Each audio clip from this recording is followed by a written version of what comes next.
కోట్ల కొద్దీ టర్నోవర్, వందల కొద్దీ ఐటమ్స్. వచ్చే కస్టమర్స్కి మాత్రం కుళ్ళిపోయిన కూరగాయలు, గడువు దాటిన పదార్థాలు, కుళ్ళిపోయిన మాంసంతో వంటలు, చూసి చూడనట్లు వదిలేస్తున్న ఫుడ్ సేఫ్టీ అధికారులు. ఇవి హైదరాబాద్లోని కొన్ని రెస్టారెంట్ల పరిస్థితులు.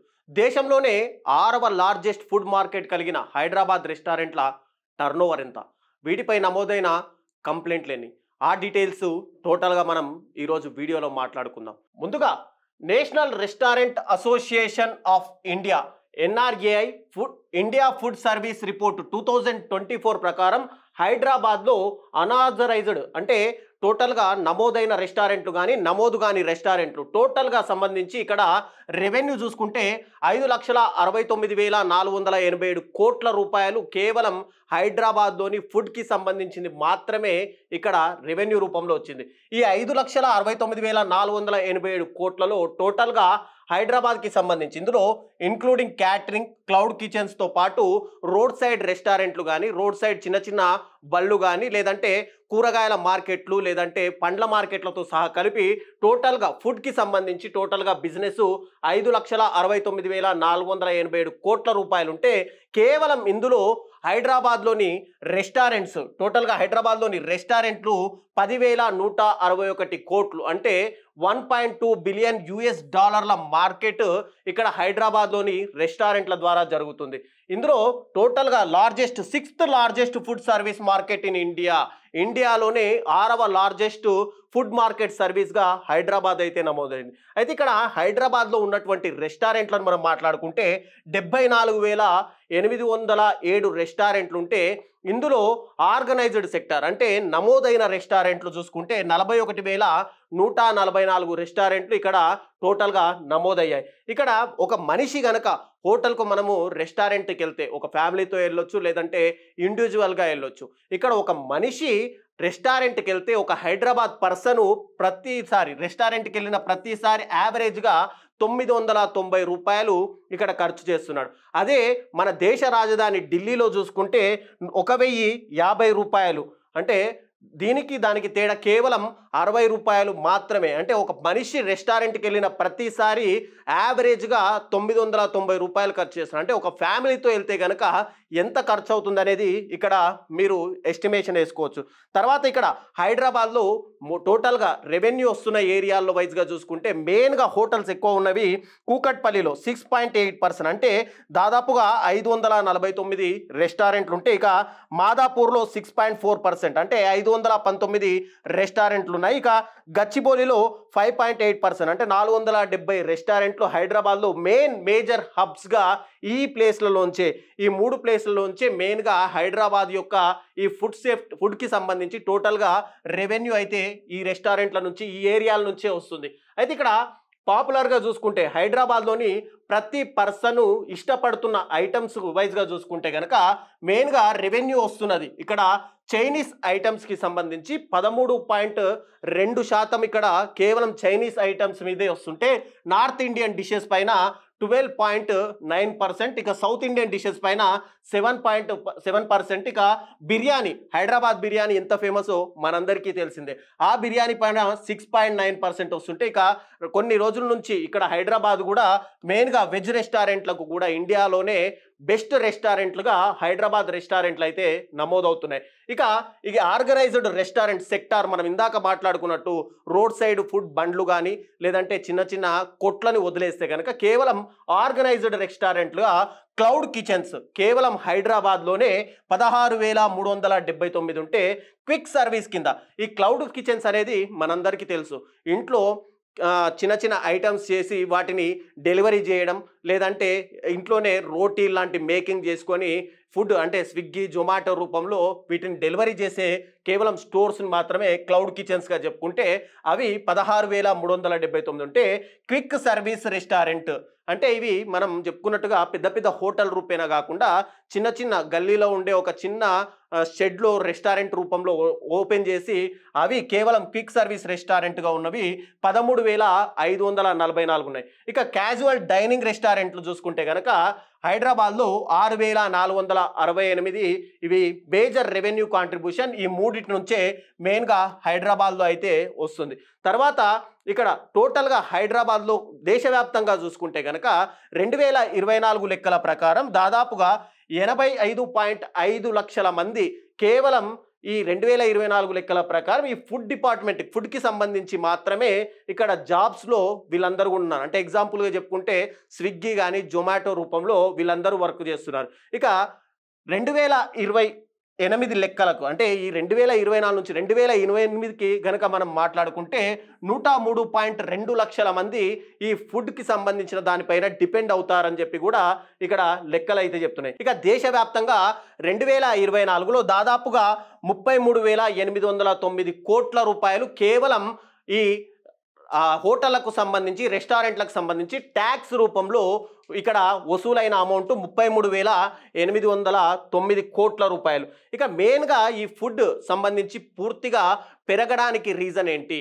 ఇన్ని రోజులు మనం ఇళ్లలోనే చేసుకొని తినేవాళ్ళు, కానీ ఇప్పుడు మెయిన్గా ఇక్కడ మనం యూట్యూబ్ ఓపెన్ చేసినా ఇన్స్టాగ్రామ్ ఓపెన్ చేసినా ఇతర ఏ వెబ్సైట్లు ఓపెన్ చేసినా కూడా ఖచ్చితంగా ఫుడ్కి సంబంధించిన ఐటమ్కి సంబంధించిన రీల్స్ కానీ వాటికి సంబంధించిన వీడియోలు మాత్రమే ఎక్కువగా మనము సోషల్ మీడియాలో చూస్తున్నాం. దానికి మెయిన్గా సోషల్ మీడియా ఇన్ఫ్లుయెన్స్ ఇక్కడ పెరిగిపోవడం అనేది ఈ రెస్టారెంట్ల బిజినెస్ ఒక్కసారిగా పెరగడానికి మెయిన్ రీజన్గా అయితే మనం చెప్పుకోవచ్చు.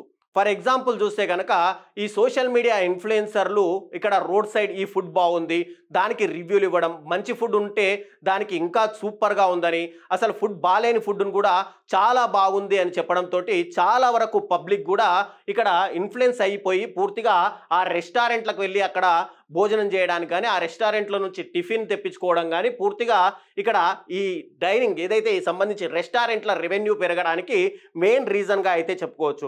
ఇక సౌత్ ఇండియా హోల్డింగ్ ఓవర్ టోటల్గా 35% ఇక్కడ 2024లో ఈ రెస్టారెంట్ల మీద డెలివరీ షేర్ ఉంది. అంటే ఇది ఎంతగా సౌత్ ఇండియాలో రెస్టారెంట్ల బిజినెస్ కానీ హోటల్ బిజినెస్ కానీ ఎంతగా పెరిగిపోయిందో మనం ఇక్కడ మెయిన్గా మాట్లాడుకోవచ్చు. ఇక్కడ annual turnover top restaurants in Hyderabad చూసుకుంటే కనుక మనము ముఖ్యంగా బావాచి రెస్టారెంట్ ఇక్కడ దాదాపుగా ప్రతి సంవత్సరము 70 కోట్ల రూపాయల టర్నోవర్ అయితే చేస్తుంది. మరోవైపు ప్యారడైజ్ రెస్టారెంట్ దాదాపుగా 350 కోట్ల రూపాయల టర్నోవర్ ఉంది.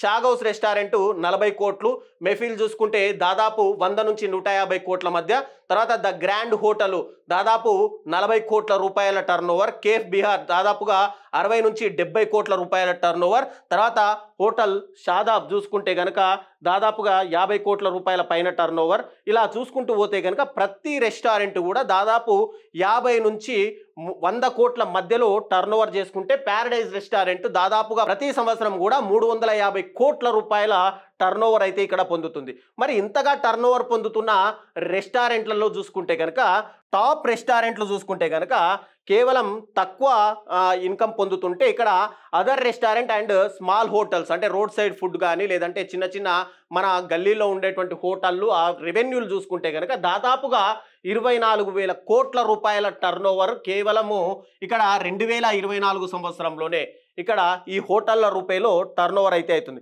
మరి ఇంతగా టర్నోవర్ అవుతున్నటువంటి ఈ రెస్టారెంట్ల మీద అసలు ఎలాంటి కంప్లైంట్లు లేవా? ఇంతగా టర్నోవర్ అవుతున్న రెస్టారెంట్లో ఫుడ్ చాలా అద్భుతంగా ఉందని మీరు అనుకుంటున్నారా? నిజంగానే అలా అనుకుంటే గనక ఇక్కడ యూజర్స్ అంటే చాలామంది కస్టమర్స్ రెస్టారెంట్స్కి వెళ్ళిన తర్వాత అక్కడ రెస్టారెంట్లో చాలా వరకు క్లీన్గా బాగాలేదని, హైజీనిక్ లేదని కానీ లేదంటే తాము తింటున్న ఏదైతే ఫుడ్ ఉందో ఆ ఫుడ్లో చాలా వరకు ఇతర పదార్థాలు అంటే బల్లులు రావడం కానీ బొద్దింకలు రావడం కానీ ఇలా అన్నీ కూడా చాలా వరకు కంప్లైంట్లు కూడా మనం చాలా రీసెంట్ టైంలోనే వింటూ వచ్చాం. మరి అలాంటి రెస్టారెంట్ల పైన నమోదైనటువంటి ఒక్కసారి కంప్లైంట్లను చూసుకుంటే కనుక బావాచి రెస్టారెంట్ ఆర్టీసీ క్రాస్ రోడ్లో ఉన్నటువంటి బావాచి రెస్టారెంట్ పైన దాదాపుగా 3 పెద్ద కంప్లైంట్లు అయితే ఉన్నాయి. అది ఆగస్టు 2024లో బావాచి రెస్టారెంట్లో అన్హైజీనిక్ కండిషన్స్ ఉన్నాయి అని చెప్పి ఇక్కడ ఫుడ్ సేఫ్టీకి సంబంధించి ఏదైతే యూజర్ ఫ్రెండ్లీ యాప్ అని వాళ్ళు చెప్పుకుంటున్నారో దాంట్లో ఆ వెబ్సైట్లోనే కంప్లైంట్లు చూసుకుంటే కనుక ఇక్కడ 3 కంప్లైంట్లు ఉన్నాయి. దీనిపైన తర్వాత ప్యారడైజ్ చూసుకుంటే కనుక 2 కంప్లైంట్లు ఉన్నాయి, షాగ్ హౌస్ చూసుకుంటే కనుక 2 కంప్లైంట్లు, మేఫిల్ పైన 2 కంప్లైంట్లు, గ్రాండ్ హోటల్ పైన 2, కేఫ్ బిహార్ పైన 2, తర్వాత షాదాబ్ హోటల్ పైన 3, మెరిడియన్ హోటల్ పైన 2, ఇలా ప్రతి హోటల్ పైన కూడా అట్లీస్ట్ 1 నుంచి 2 కంప్లైంట్లు అయితే ఖచ్చితంగా నమోదయ్యాయి. మరి దీనిపైన ఫుడ్ సేఫ్టీ అధికారులు ఏం చేస్తున్నారు?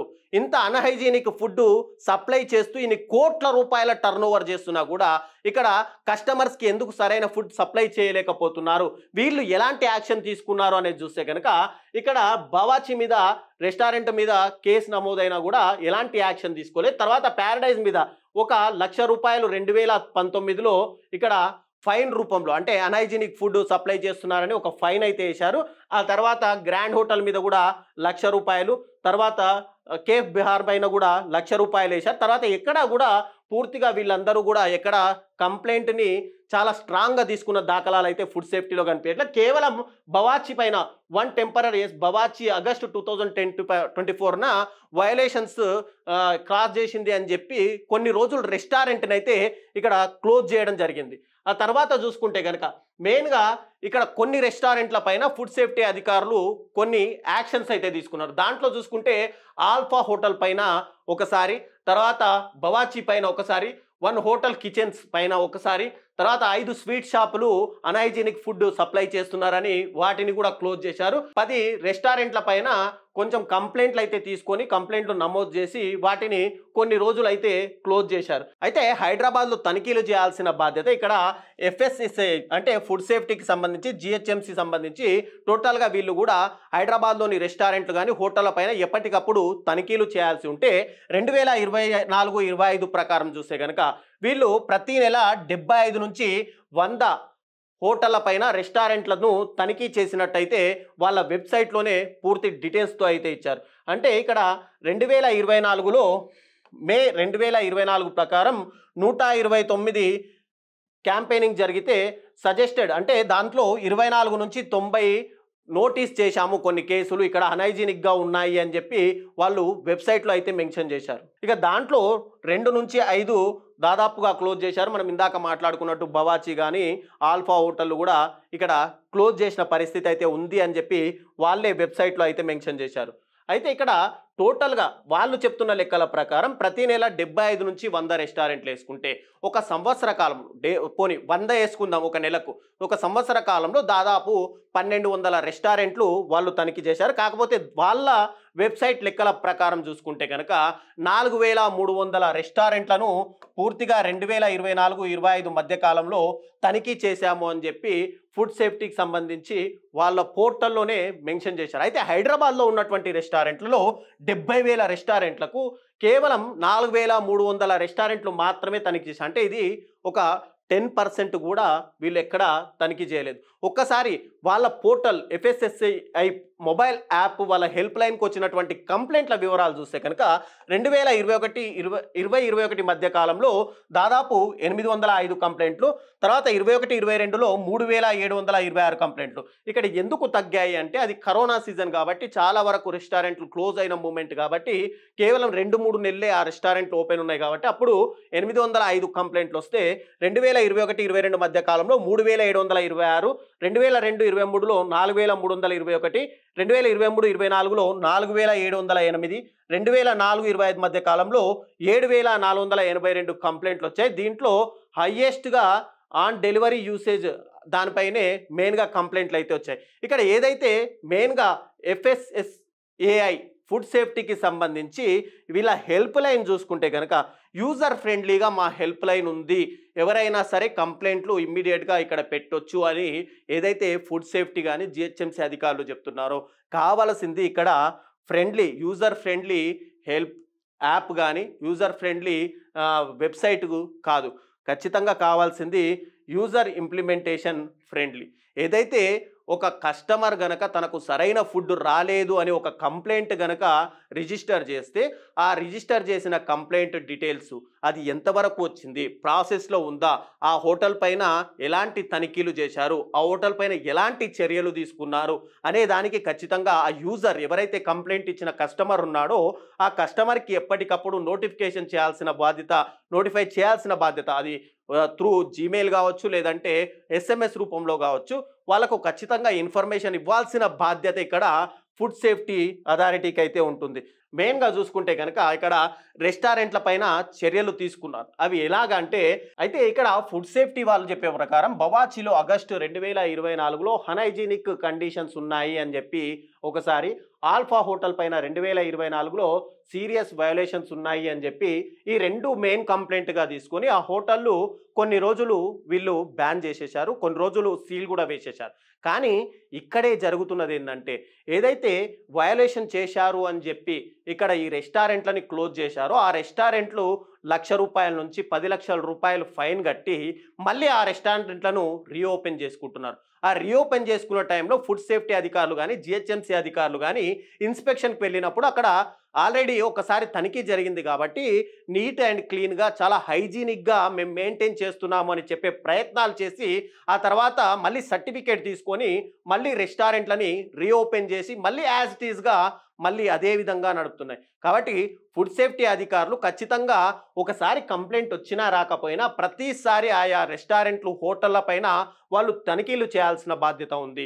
ఇక్కడ మనం ఇంకో విషయం మాట్లాడుకుంటే కనుక తెలంగాణలో కానీ ఆంధ్రాలో కానీ మన రెండు తెలుగు రాష్ట్రాల్లో ఉన్నటువంటి ఫుడ్ సేఫ్టీ ఆఫీసర్స్ వాళ్ళు సరే అక్కడ వెళ్ళి హాస్టల్స్లలో కానీ చిల్డ్రన్ ఉన్నటువంటి హాస్టల్స్లలో లేదంటే ఆ సాంఘిక సంక్షేమ హాస్టళ్లలో వెళ్ళి తనిఖీలు చేస్తూ ఎప్పటికప్పుడు మేము అలా తనిఖీ చేస్తున్నాం ఇలా తనిఖీలు చేస్తున్నామని వీడియోలు పెడుతున్నారే కానీ వాటిపైన అంటే ఆ వీడియోల్లో వాళ్ళని భయపెట్టడం కానీ లేదంటే వాళ్ళని మందలించడం కానీ చేస్తున్నారు. కానీ ఇక్కడ ఈ ఇలాంటి పెద్ద పెద్ద హోటళ్లలో కానీ రెస్టారెంట్లలో కానీ ఎందుకు వాళ్ళు తనిఖీలు చేయట్లేదు అని కూడా ఖచ్చితంగా ఒక ప్రశ్న అయితే ఎదురవుతుంది.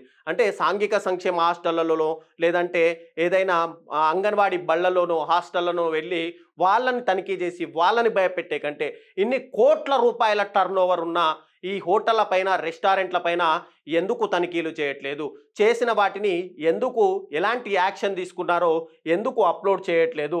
ఇక్కడ ఏదైతే హోటళ్ళు కానీ రెస్టారెంట్లు కానీ క్లోజ్ చేస్తున్నా అవి 2 నుంచి 8 వారాల్లో అంటే దాదాపుగా 2 నెలల సమయము క్లోజ్ చేసి ఆ తర్వాత మళ్ళీ సేమ్ యాజ్ ఇట్ ఈస్గా రెస్టారెంట్లు ఓపెన్ చేస్తాయి. మళ్ళీ సేమ్ వయోలేషన్ కానీ సేమ్ అన్హైజీనిక్ ఫుడ్ కానీ వాళ్ళు సప్లై చేస్తున్నారు. కాబట్టి వీటిపైన ఫైన్స్తో కాకుండా రెస్టారెంట్ల పైన ఫుల్ చర్యలు తీసుకోవాల్సిన అవసరం ఉంది.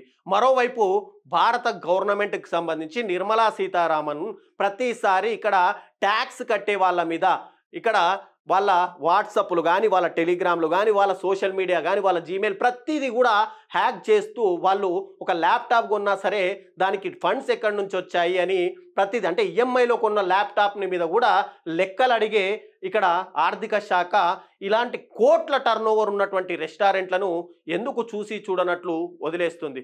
ఇక్కడ ప్రజలు కూడా ఒకటి ఖచ్చితంగా గుర్తించుకోవాలి. మనం ఏదైతే డబ్బులు పెట్టి అక్కడికి వెళ్ళి మనం తింటున్నాం అది హైజీనిక్ ఉందా అది బాలేదా అనేది ఖచ్చితంగా మనం కూడా తెలుసుకోవాల్సిన అవసరం ఉంది. ఒక్కసారి రెస్టారెంట్లకు వెళ్ళిన తర్వాత అక్కడ ఆ పరిసరాలను గమనించండి, ఆ కిచెన్ని పరిశీలించండి, అవి సరైనవా కాదా అనేది ఖచ్చితంగా మీరు కూడా చూసి తెలుసుకొని అవి మంచివైతేనే అప్పుడు వాడండి. ఇక్కడ ఫుడ్ సేఫ్టీ అధికారులు కూడా ఖచ్చితంగా తెలుసుకోవాల్సింది హోటల్ హైజీనిక్ ఉందా, హోటలు నీట్గా మెయింటైన్ చేస్తున్నారా అనే దానికంటే అక్కడ వాళ్ళు వాడుతున్న ఐటమ్స్ సరైనవేనా, అవి ఎక్కడి నుంచి వచ్చాయి, వాటి ఎక్స్పైరీ డేట్ ఎంత, అవి నిజంగానే మంచి మార్కెట్ నుంచే తీసుకొచ్చి ఇక్కడ సప్లై చేస్తున్నారా లేదా అనే దాని మీద కూడా ఖచ్చితంగా కాన్సన్ట్రేషన్ చేయాల్సిన అవసరం అయితే ఉంది. అయితే ఇక్కడ ఇన్ని కోట్ల టర్న్ ఓవర్ బిజినెస్ పైన మీరు ఇంట్లో తినకుండా అన్హైజీనిక్ ఫుడ్ ఖర్చు చేస్తున్నారు. ఈ ఖర్చును మీరెలా వెనకేసుకొస్తారు? టోటల్గా దీనిపైన ఈ వీడియో పైన మీ అభిప్రాయాల్ని కూడా కామెంట్ రూపంలో తెలియజేయండి.